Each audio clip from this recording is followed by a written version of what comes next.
So real quick here with the Celestials, this is the resource-soaking structure. You could see this is the first mobile unit they start out with, which I believe everybody just immediately goes and fast expands with this. And then this, can somebody who's played the beta fill me in on the names of these units, by the way? That would be helpful. Is going to be immediately moving out on the map. Now, this is pretty common on this map since the very first iteration of the game. Arc ship, thank you. That's going to be a good one to know. Infernals always carve out these trees and immediately go for the creeps down here. And this new unit's the Hex, right, guys?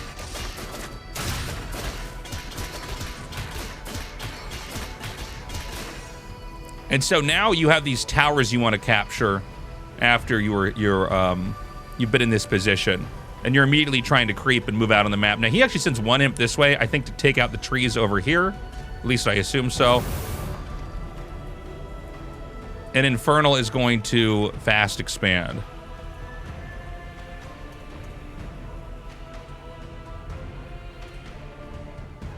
Now, what's funny is I'm very familiar with this Infernal opening, because Infernal is basically my main race. I've played enough of Vanguard that I kind of get it.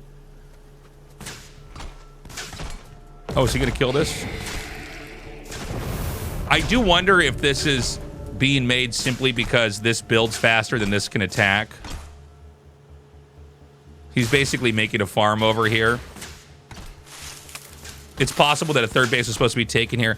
I didn't realize that. So you can actually snipe the trees with this. So every starting unit has the ability to open up parts of the map.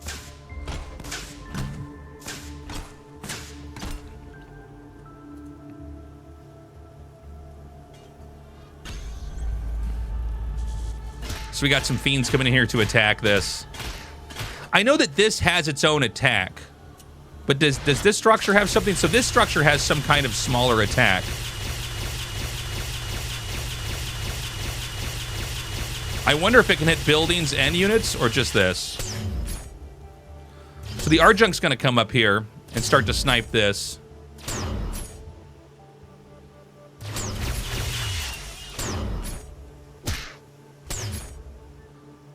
Oh, and by the way, chat, this is an older iteration than what they're going to, than what we saw in the video.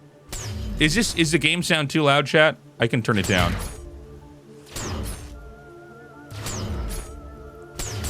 Here, I'm gonna put. Do we need to turn the game sound down? Is it louder than me? By the way, a lot of these sounds are placeholders. It sounds okay. All right, thank you.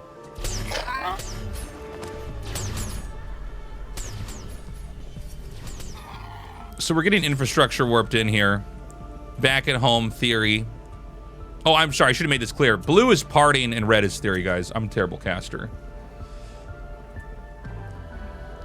By the way, this skull ability, this is cast by the Hex. This is like the Warcraft 2 Ogre Mage Eyeball.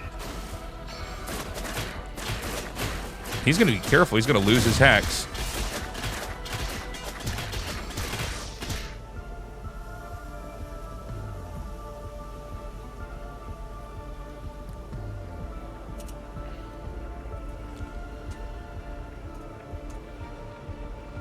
So we've now got a push coming in here. And this is kind of what we were talking about when I was looking at those other videos. You can warp in things underneath this. It's like a super pylon or something. And on this map specifically, one of the unique features about it is that the Luminite resource gathering location is right here. You have access to it from the low ground. This is why we're seeing defensive structures get built over here for theory. Is he basically has to lock this out, or his natural expansion is going to get shut down from mining. You can still get Theorem over here.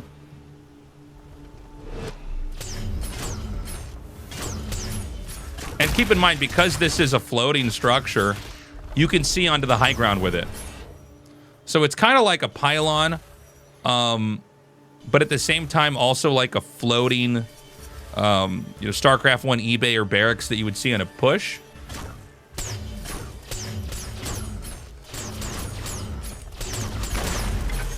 So again, remember, these do more damage if they have energy, but they burn through their energy. So it seems like you want to target buildings right away. And if he can make an opening over here, he might be able to start to hit some of these workers. Do they get 100% with sight or mischance? I think it's 100% chance to hit if you have vision up on the high ground. So Theory's in a really bad position if he loses this. We have some gaunts coming out here. Now, I'm still not quite used to the new gaunts. These are very different than what I saw, or what I was using, the iteration of the game that I was playing. So Theory's used his ability to basically put a super turret down here to try to fight. Oh, I thought he was attacking this building over here for a second. He's driving this back. So Parting may be overexposed here.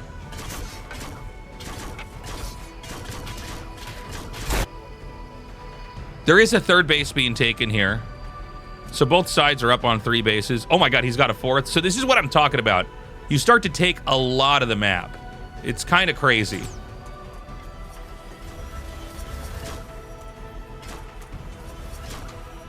And this push is going to go on over here.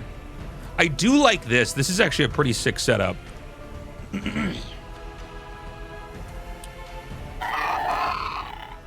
So this basically creates a wall that allows him to get access to a 4th base.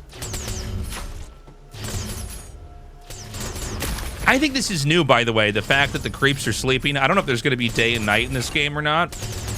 Or if maybe, were the creeps always sleeping? I can't remember.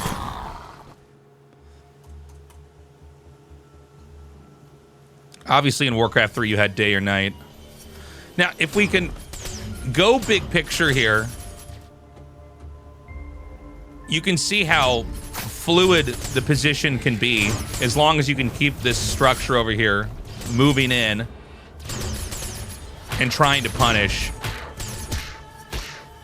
And so, I don't know that he's going to get in here, but he certainly has his spot contained. I think Theory's actually doing a better job than Parting right now of kind of holding his ground and not letting him get too deep in here. I guess some of the infrastructure out here on the front can be killed off, which is going to be annoying.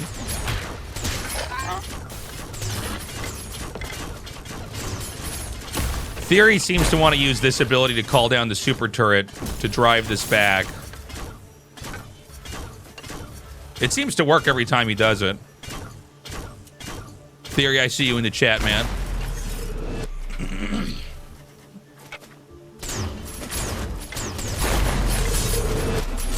So it seems like he's held it over here. There's just nothing here at all anymore. He's pushed over here. I don't know what Parting's plan is long term, though, to make this work. Obviously, all the shroud has been is gone now. That ability has been burned through. 4th base being taken here. Let me see. Is this better, by the way? Let me see this. Oh, do I not have a Stormgate? Okay. Next one we do, I'm going to take myself off camera. I don't think you guys need to see my big face on here to experience this game. Now the question is going to be, can he actually rotate over here? Okay, he's landed this for the time being. But is he going to try to box him in over here?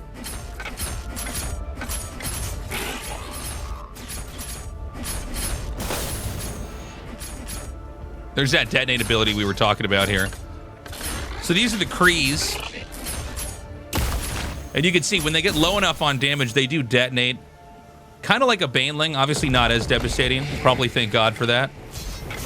And they have that roll ability, which allows him to get in here pretty quickly.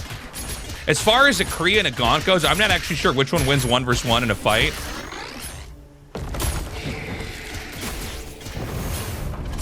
That does seem to be pretty handy, though, with kind of cleaning up the fiends. As you take out a couple of those, Oh, hold on, is he gotta get in here? Meanwhile, the push is gonna continue on. Oh! Good job. Basically baited out. Explosive imps here. So he's gonna be able to deny the Theorem here.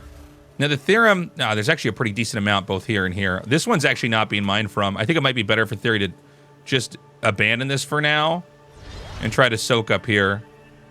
He might be spending too many resources trying to cover this area.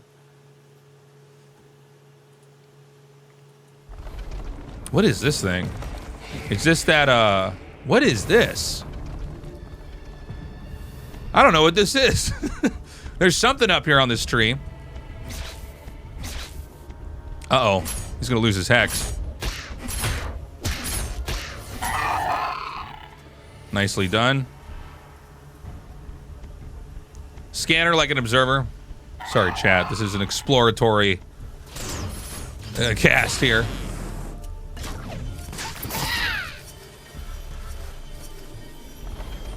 So we've got basically more turrets being placed down here. This part of the map is locked in. How many bases right now is he on? He's got 4. Nothing else. Oh, he actually took a 5th one here. I guess this makes sense. This is what I was talking about, these floaty pylon boys. And they can basically give a boost over here to resource income.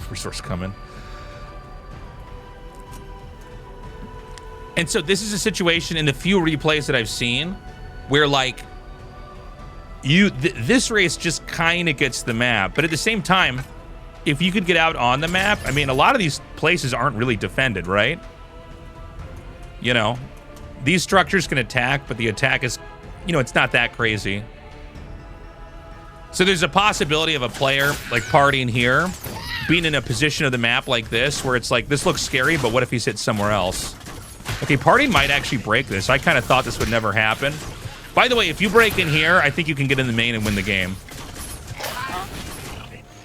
This is a concept we see similar to, like, what happens with Zergs when they're pushed, where, like, you can lose one base and be okay, but usually all the defenses are at that one base, and you basically have a clean path to kind of cut through and get everywhere else.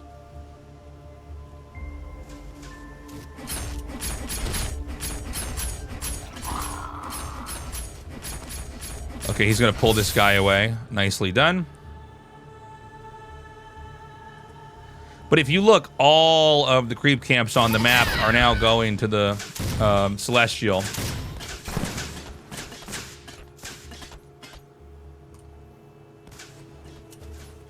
Theorem's still not being mined here. Again, I feel like this is a mistake here by Theory. These are super rich locations. This is... Okay, so we've got a wall in here, which is great, but sometimes you make wall-ins like this, and then you realize you can't really get out of your base, right? You've stopped them from getting in, but you've also entombed yourself into a part of the map where there's lots of resources to be, you know, gathered out here. It seems like his partying denied the theorem here. He did pump the brakes a little bit. He's on 1, 2, 3, 4, 5, soon to be 6. Damn.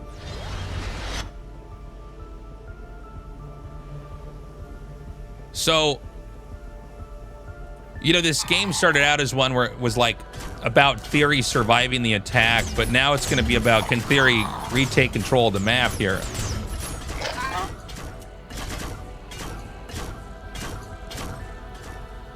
And I don't know that he can.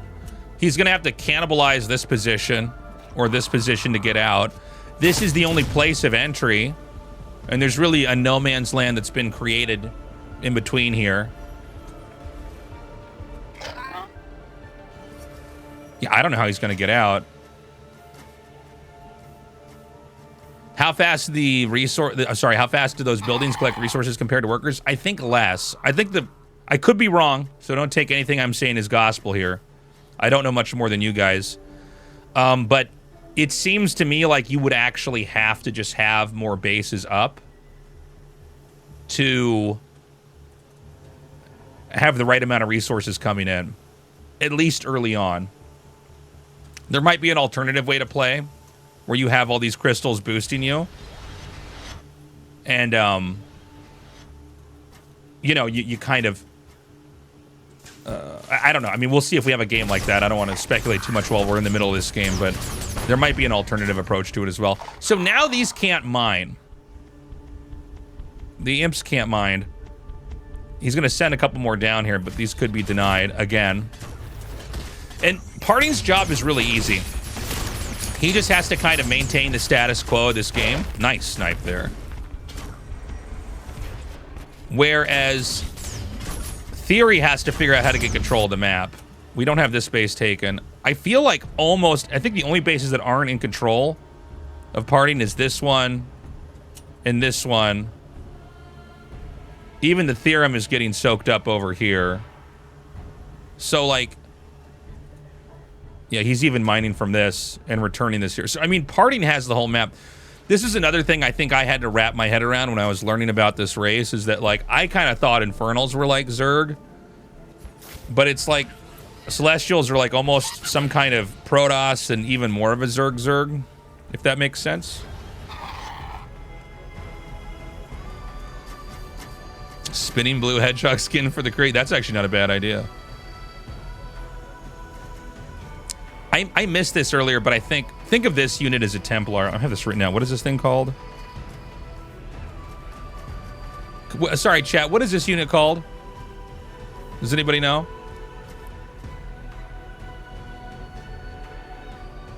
Animancer? Okay. I think I wrote that down, and then my iPhone corrected it to Animators. So you can Psystorm basically these positions here. Okay, here we go.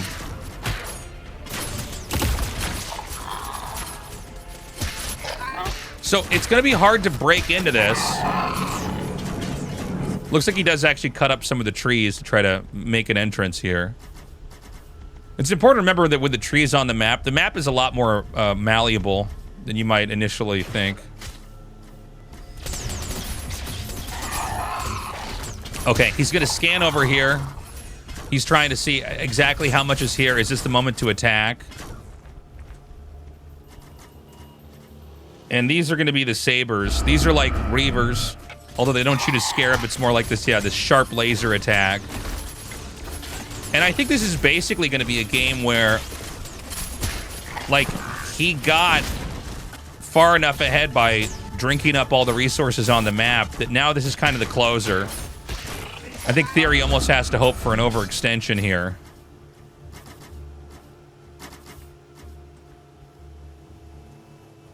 A really dominant performance, by the way, by Parting. This is really impressive.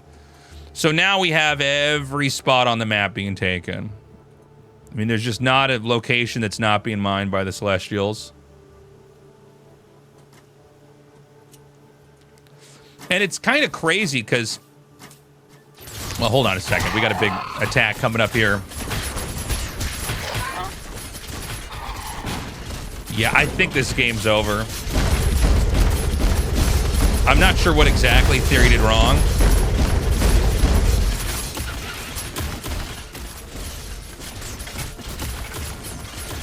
But there's just, I think, no way to recover here.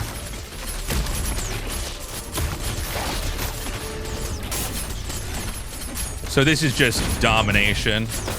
Started with a cannon rush. No, I almost feel like it's a push. You need to think of it not as a cannon rush, but as this kind of push.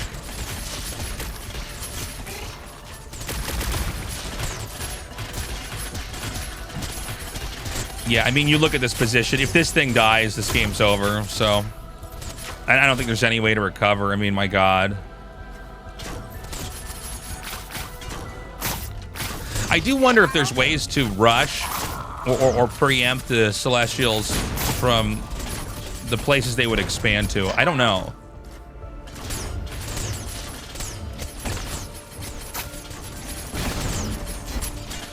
Okay. Well, I think we're in the twilight of this game, chat.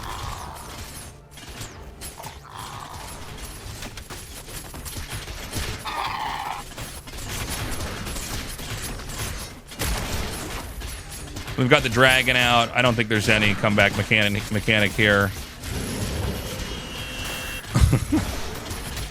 Pretty impressive game. Interesting to see, this race and how it operates on the map compared to the other races where, Vanguard and Infernal kind of do. There it is, GG. Vanguard and Infernal do want to be engaging with the creeps and trying to, get the boosts that you get from whatever creep camp you're going to, whereas The Celestial just seems to want to kind of roam the map, soak up resource spots, and get into unique positions. And then it just seems like that mid-game push is pretty good. So this is Theory here in the top left.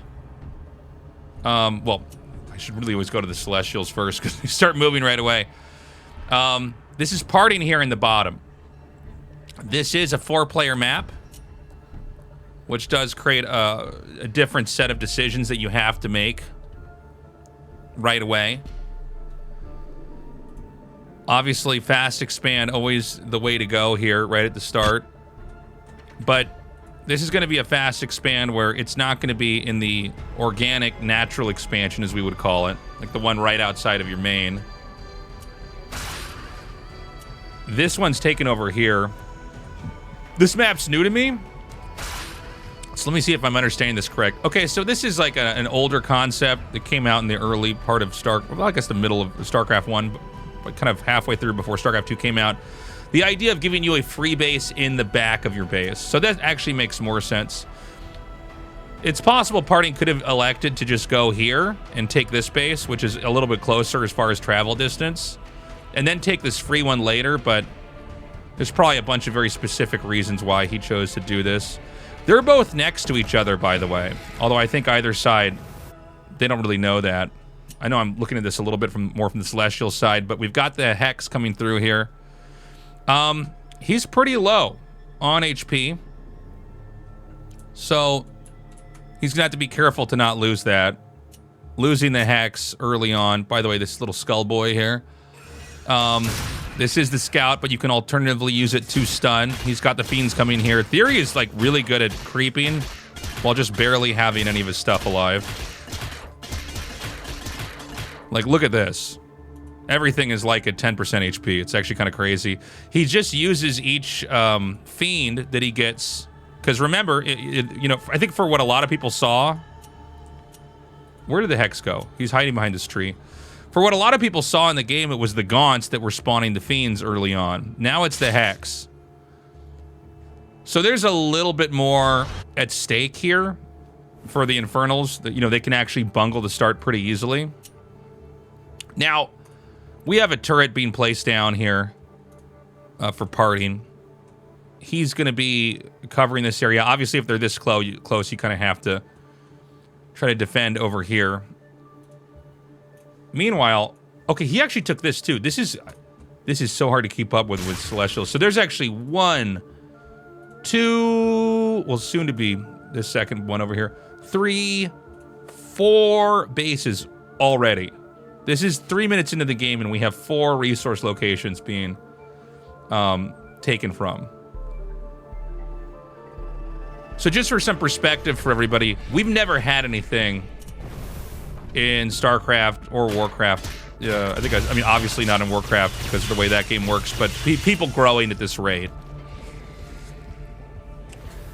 Now, it seems like he can basically use positions like this to then kind of reach onto the low ground and set up shop over here.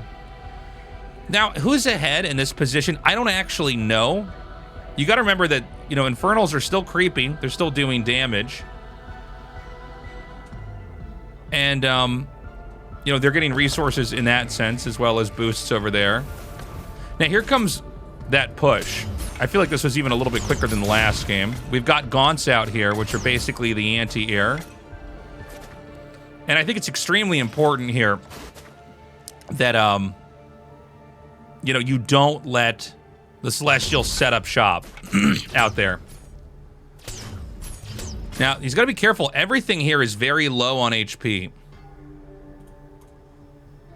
Theory's done a very good job of basically not, like, taking the maximum amount of damage you could take and then getting away. Chat, what is this thing called again? I keep wanting to call this a pylon. What is it actually called? Help me, chat. Prism, thank you. The Prism, I saw somebody asking earlier in the chat, does this mean that Celestial don't have workers? They do have workers, but they don't serve the function of workers, I think, from what you're used to. They can basically boost resource gathering over here.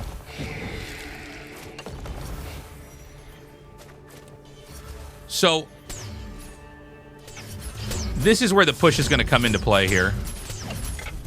The adjuncts are coming in here now. Remember, they use their energy to do more damage. So basically, it's really important you win the fight before you deplete your energy. And it's important for the Infernals, I guess, if they can, to figure out some way to have them use that energy inefficiently and make that work. He's got to be careful, man. You're in range of this turret. He's going to set up down here. That's actually in range as well. He is going to temporarily land this. You can use this to fight, by the way.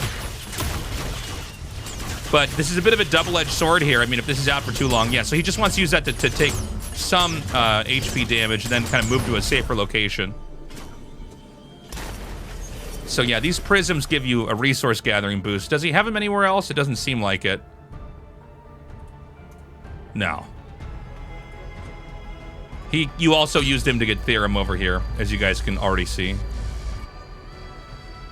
Now, this base does have an entrance right through here that you can get out of.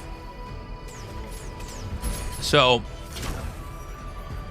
we don't have the same dilemma we had in the previous game where you're just kind of, you know, you've walled yourself into your base and maybe you live for that point of the game, but then you can't get out, you can't do anything. So this is what I was wondering about. I'm really excited to see Theory do this. Obviously, this is scary, but what if you just send the Gaunts out on the map? And this seems to be where the Achilles heel of the Celeste is. You can move out on the map. You can just start to hit other locations, and this is going to pull these forces away, which could destabilize this position over here.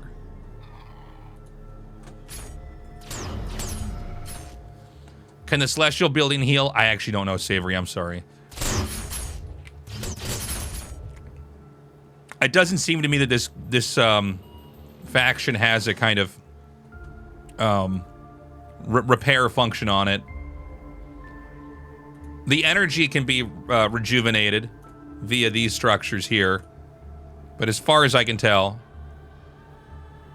oh, they can heal with another building called the Guardian Nexus. Thank you, Theory.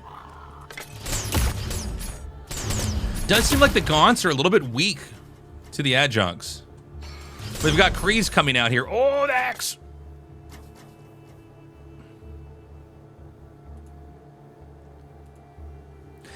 From what I gather, in moments like this, it does seem like it's kind of hard to actually get more creeping done when these threats are created out here. These poor chickens, man. They never stood a chance. Did the chickens have hats, or is that like a... Yeah, I think it's a little Viking hat they've got on them.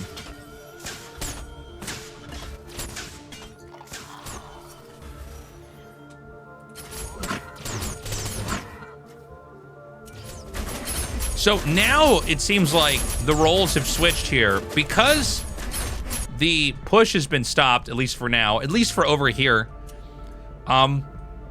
Celestes can start to creep on the map. So Party's starting to take these positions. There's a fourth base being taken over here. So as far as, you know, base tempo goes, the Celeste seems to be ahead, but it seems like they take more bases organically anyways. Keep in mind, like, I don't know, and I don't think anybody actually knows, like, what is the right number of bases for each matchup. Just like, you know, in the early game, if Terran has 2 bases, Zerg's supposed to have 3 and maybe even 4 for a little bit in StarCraft 2. I don't know how many more bases a Celeste is supposed to have for it to be even in a Celeste versus Infernal matchup. Damn, Gaunts with that speed boost are looking pretty good, but he's boxed in over here. Now, on the map, I mean, there are trees, so he's kind of created another opening over here. It's funny, when I watch Celeste, it kind of makes me think of a game of Go where you're constantly trying to surround your opponent. But, you know, it's like you're playing a game of Go, but your opponent actually isn't. They don't need to surround you back.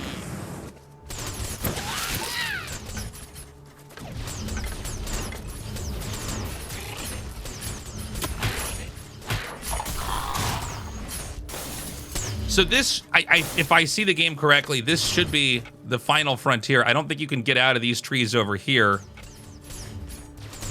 So the big question is going to be, can the Infernal break free? A lot of Gaunts are coming out here. Imp's going to be detonating over here. Nice kiting, but at the end of the day, the Gaunts... Oh my god, they're so good. Chat, what is the Gaunt stim ability called? Oh no! Okay, he's gonna have to go back in here. Rolling, rolling, rolling. So, I'm gonna take a quick check on the map. Oh, dude, he has a space down here. Does he know? I think he actually just wants to expand here, but he might end up just like kind of inadvertently running into this. So this thing can attack. It's like barely an attack though. Yeah, he just throws down some imps, makes some defenses. This is gonna make all of these Krees come back here. Are these mech banelings? I see YouTube asking me that. No, these are like rolling zealots. So they get a speed boost, but then when they hit you, they turn into zealots and fight.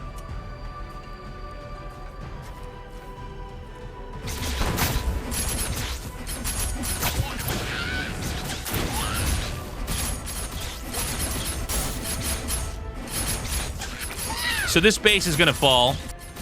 Can he turn this disadvantage into some kind of an edge? It seems like maybe there's enough resources coming in that Parting can control both positions. I mean, look at how healthy Parting's economy is. He's got 3 prisms boosting each base, except for this one. He's taking another base over here. A lot of the mid-game does seem to be about basically either pushing, and if that fails, you try to just contain them while you start to take the map.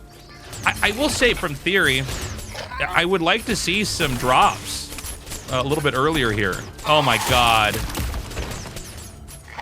Storm's coming down, or whatever, you know, the equivalent of that is. The storm from this unit, which is in a lot of ways like a Templar, it does both damage and creates a small slow field, which really can punish these bottleneck positions over here.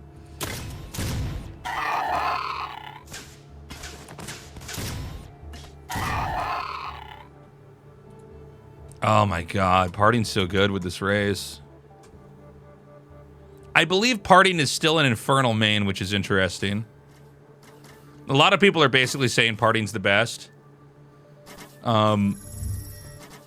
And he seems to have a pretty good handle. So this is what I thought would help earlier, and I wonder if maybe this is an Infernal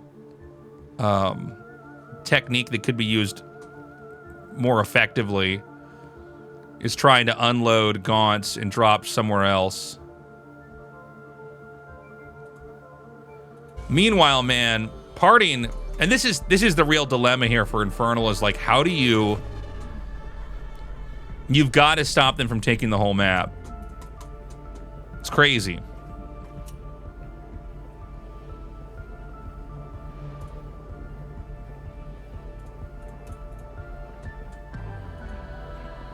So he's going to try to drop somewhere.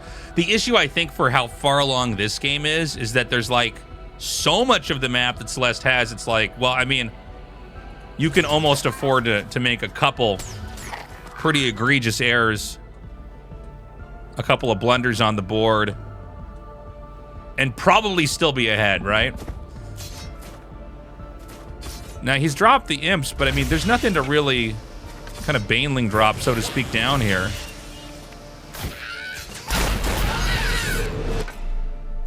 Oh, that's funny, he just picks up. I forgot they can actually just, like, depart from the expansion as well. Shouldn't he be able to 1A into the main at this point? I suppose so, but, like, you know, is that really the burden of the position right now? Maybe he could, but, you know, why would you not just get even further and further ahead? And kind of, you know, maybe you're 90% of the way to winning, but why wouldn't you try to get to like 120%? You know, get past 100% of a victory and just kind of take over the map. So here we go. Krees are going to roll in here.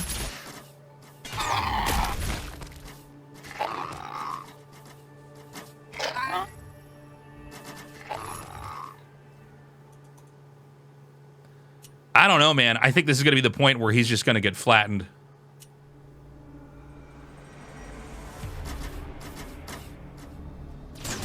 Okay, here we go. Big attack coming in here. Now, the only way I think that this game could be...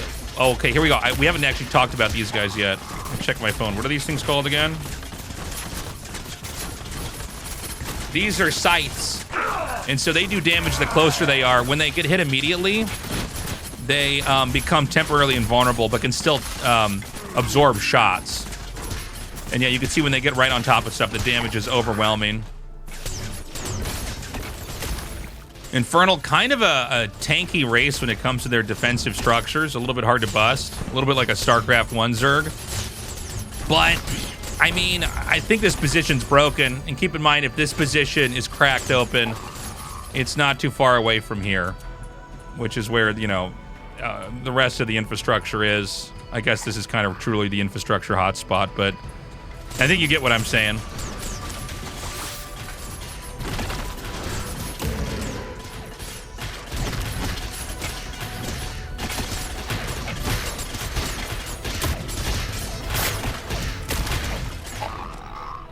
Cool, GG. Parting takes another one. Parting down here in the bottom. Ooh, look at the skull over here. Imagine getting that unit in the game. So he's doing something different. He's landing this immediately in his main. I assume this is going to be an expansion over here. Is it? It's got to be. Meanwhile, the Hex over here at the top is moving out for Theory. Theory has started out over here, and it looks like he's going to take a pretty distant expand. Oh, is it Hex and not Hex? I'm sorry. Thank you, Gemini. It looks like there's a closer base. I guess this is also guarded by the creeps, so it wouldn't make sense to take this right away. But this one, I guess you can take because you don't have to worry about triggering the workers here.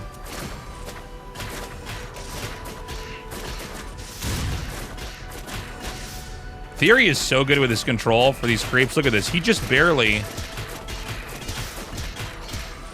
Yeah. Just barely gets the kills, staying ahead. I think Theory's also going to build his wall in over here. Keep in mind, in this game, you can... I'm sorry, guys. You can build on ramps to make bottlenecks. So this is the first game I've seen Parting not take a third base into a fourth base immediately, or for a resource gathering location. The Skull Cast from the Hexen is used to scout. It's like the Ogre Magi in Warcraft 2. It can also dive onto stuff. Doesn't look like it has a long half-life, as you can see. The Prism is going to be soaking up the Theorem over here. He's got one Fiend hidden over here. I don't believe the Fiend has a cooldown anymore, by the way. It used to have, like, a temporary cooldown. We'll see if this one dies. You know, this game is constantly in a new iteration, so sometimes I'm thinking of a version I casted before, but I think this guy can basically stay on the map indefinitely until it runs out of HP. Now, this is funny. I guess this didn't even occur to me, but you can use this to fight creeps.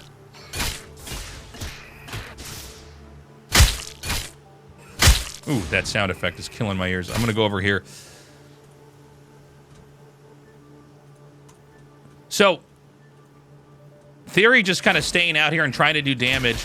I guess the idea would be that you would use this to maybe damage creeps and get something there. So he has to lift. So Theory's in a really good spot right now. We've got Kree's out immediately. This was a fast tech into Kree instead of fast tech into a Junks. Oh, get him back! No! He killed the Hexen. It seems like Infernals now try to take advantage of this, like, kind of mini recall ability. Like what StarCraft 2 Protoss have, but it seems to be unit specific. So, Parting can clean up the creeps. I'm gonna move this away because that sound effect is pretty loud. But this is a very different tech. So I talked about this in game 1, or maybe it was game 2. I can't remember. But I was saying, like, maybe there's a way to play the Celestials where you can just, like, power up on 2 base, get prisms out earlier, and try to, you know, play a different style. You know, when you look at a faction in an RTS game, sometimes there's one playstyle that comes out very popular, but the truth is usually there's like a lot of different ways to play the game, which is what makes it interesting. Kind of like when you see a Terran go bio versus a Terran go mech in StarCraft 2. There's a lot of Theorem in this spot, my god. So that was the scan ability from the Celestial player party. Checking in over here. Seeing we have a near saturated Luminite mine Theorem. You know, obviously being gathered at a pretty rapid rate. Let me do a quick check here. I feel like on the minimap, I can't always quite tell if there's a Luminite base that's been taken by the Celestials. Which, by the way, I think I was calling them Celeste a second ago. Sorry about that.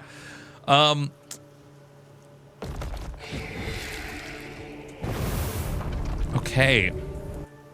Some creeping has occurred here in the bottom right.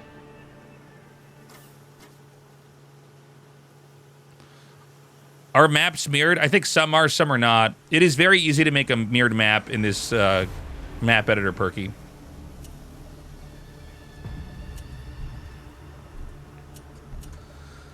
So he's basically using this roll ability to, as quickly as possible, take on creeps on the map. It does seem like Infernal loses control of creeping pretty early on. Third base is going to be taken here at 9 o'clock, close to the middle of the map. But it is a late third base, and it does seem, from what I've seen, that the Celestials, they get the resources from the Luminite. If it's just the resource gathering structure alone, I think it's a little bit less than like what you would see like over here. Like you're just drinking up way more Luminite over here. So it does seem like if you're not creeping completely and totally, which Parting is, he's definitely going to be getting the rewards from the creeps on the map. You would need to start getting more and more bases more quickly.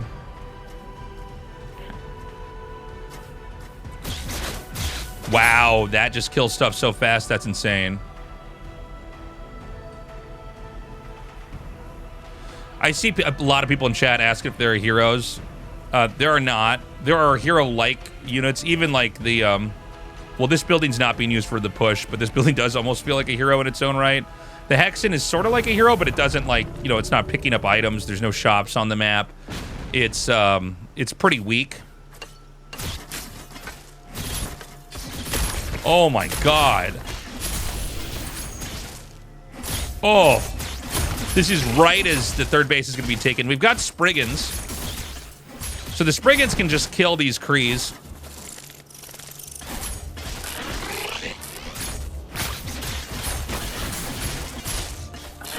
I mean, yeah, I think there's not much these Krees can do here. So, you know, the Spriggans in the iteration of the game that I was playing, I couldn't make much use of these units, but obviously stats have been changed. This is a completely unique matchup as well.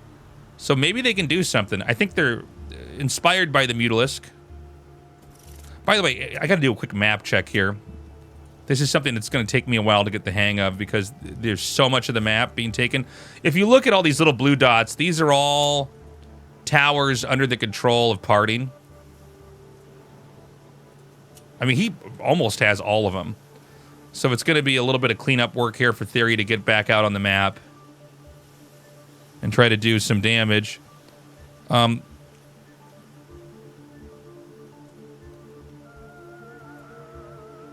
What are these units called, chat? These little triangle boys down here? Towers just vision. I think they may also give a mineral boost. Vector, thank you very much. Okay, that's not on my phone notes. Sorry, guys. So we've got vectors on the map. These are like a mix of a Stalker and an Adept. And they can hit air. causing these Spriggans to have to fly away. It seems like Theory can just play keep away if he wants to. The right side of the map is being reclaimed by Theory, by the way. So a base check here. 1, 2, and 3. I'm sorry, and 4. So 4 base to still 2.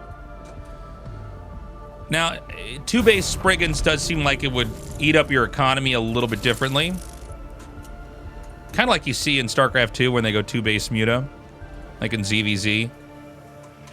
But the 3rd base is going to be taken here. The way I'm looking at this game right now is, can Infernal take a 3rd base and make it work?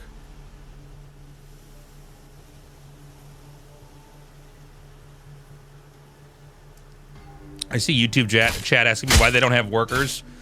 These buildings soak up the resources. You can use these to boost the resources gathered from here.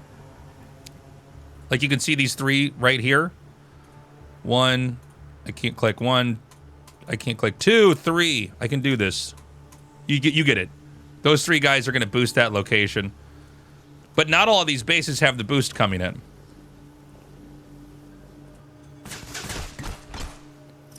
The question is going to be, you know, is the unit comp right to fight this?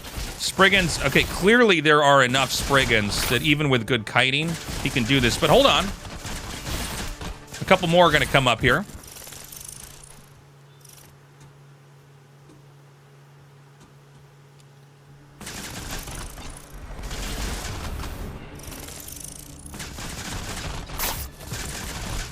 So the brutes are, you know, they're tanky, but they're not that fast, so they can clearly be kited here.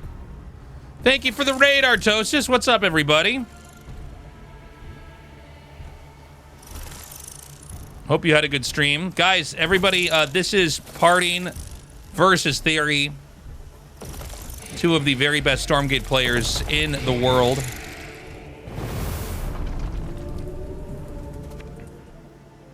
And, yeah. This is game 3 that they've had. Parting is up 2-0 right now. So we've got still the 4 bases. It does seem like Infernal is going to stabilize over here.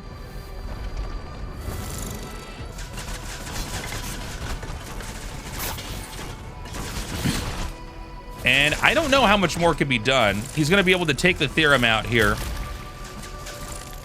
The question is going to be how much more mobility can Infernal get? Because I was saying that this game's going to come down to, like, is this base going to be, you know, something that Theory can actually take and then stabilize in this game? He did that. We're past that point now. We've got the Krees coming in here trying to harass in the front. This is, I think this is actually airtight, so he can't get through there.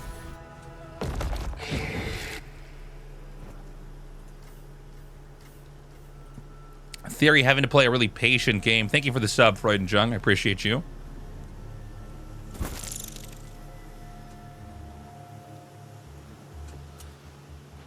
A lot of Theorem getting soaked up over here. It is a bit of a different game, though. I got to point out, compared to what we had in Game 1 and Game 2. Game 1 and Game 2, we had these mid-game pushes from Parting. Game 3, it's going to be more of a roaming Celestial army.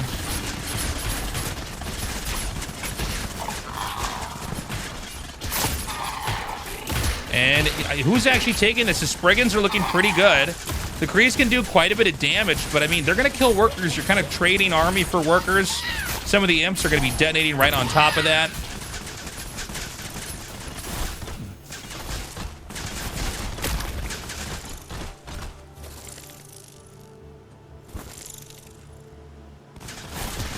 And he's just going to try to drive this back. It does seem like kiting gets very pronounced in this game.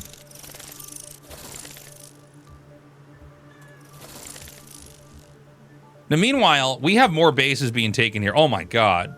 Parting's everywhere. Oh my god, he's even got this base? This is going to leave, I think, literally only 2 bases on the map. Nope. 3 bases on the map that are not being controlled. So it's a 3 base Infernal versus 1, 2, 3, 4, 5, 6, 7 base Celestial. Oh my god, and he's using this spot to try to storm over here and punish these units. Looks like some of the imps got away. They're all pretty low, so another storm is going to be devastating.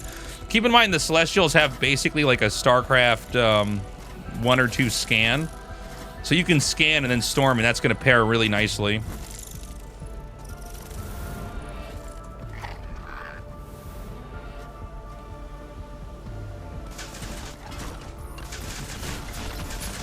Okay, the push is coming in. Spriggans are going to come out.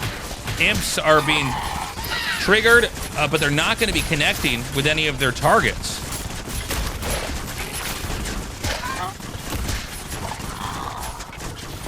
He's going to try to push in. It does seem like Theory's going to hold here, but I feel like we can't understand this game without just going big picture. Because too much of the map has gone to Celestial here.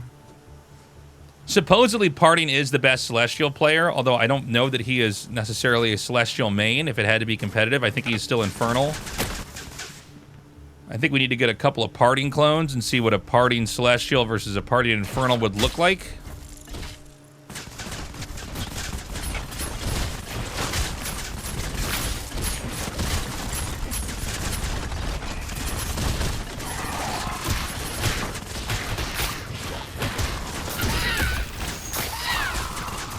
Yeah, I mean, I think the Theory might hold here, but I just don't know if it matters. Yeah, get Cyril to play this game. Yeah, that would be interesting. Cyril on Celestial. Thing is, there's just so many reinforcements coming across the map that, you know, I feel like Theory is so against the ropes as well. He's barely mining from his third base, so this is almost like a 2 base, but keep in mind, this is depleted. No more Luminite here. I don't have a way to check how much Luminite's here, but I think it's like 18 minutes and, I don't know, maybe 30 seconds this disappears too, assuming you were mining you know, early on and we're maxed out as far as workers go. But Cyril just seems to have the ability to muster up so many units.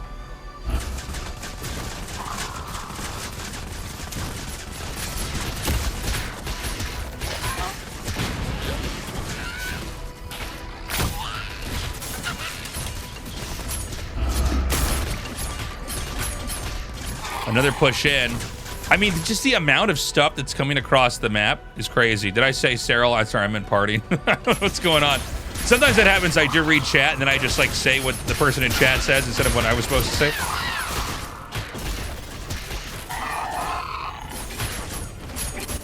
Again, you know, he's just... It's like waves hitting rocks over thousands of years, slowly whittling them down and smoothing down the position of this base. I don't know that Theory can get out on the map. I'm unable to check the supply in this iteration of the game. Can we zoom in? Yeah, I can zoom in.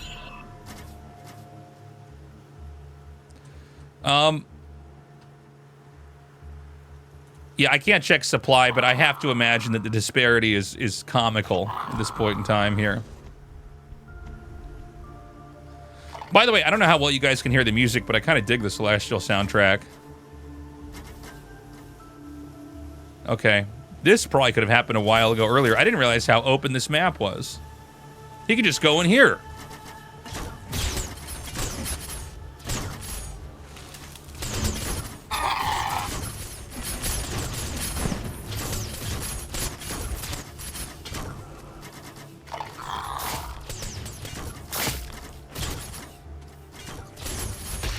So, I mean, this is where the infrastructure is.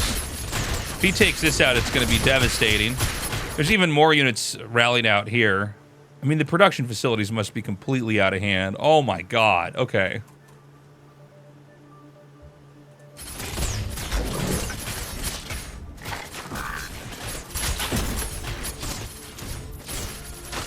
Okay, he's going to come in from this side. He's already destroyed most of the infrastructure in the main. Yeah, we're getting hit from the bottom here as well. I think this game is going to end in a second.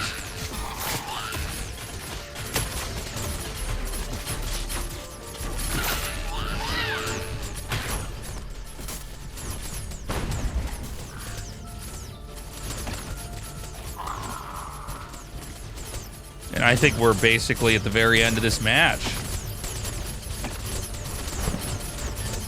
Yeah, the storms do slow on top of doing damage. It's pretty wild. All right, that's it. GG. Thank you for watching. Be sure to like and subscribe. Let me know in the comments what you think about this race or faction or whatever we're calling each side in this game. See the Tasteocious shirt? TastelessThreads.com. Go there, check it out. We've got a bunch of cool stuff. Mugs, posters, t-shirts, hoodies, all that stuff. And thank you for watching. I'm sorry I didn't know every unit's name. I'm like very... this game is very new to me still. So I'm still trying to wrap my head around the race and how it operates, but it's interesting. And it is, I think, very Protoss Zerg inspired, but kind of also its own thing altogether. Anyways, I appreciate your time, and I hope to see you in a future video. Bye-bye.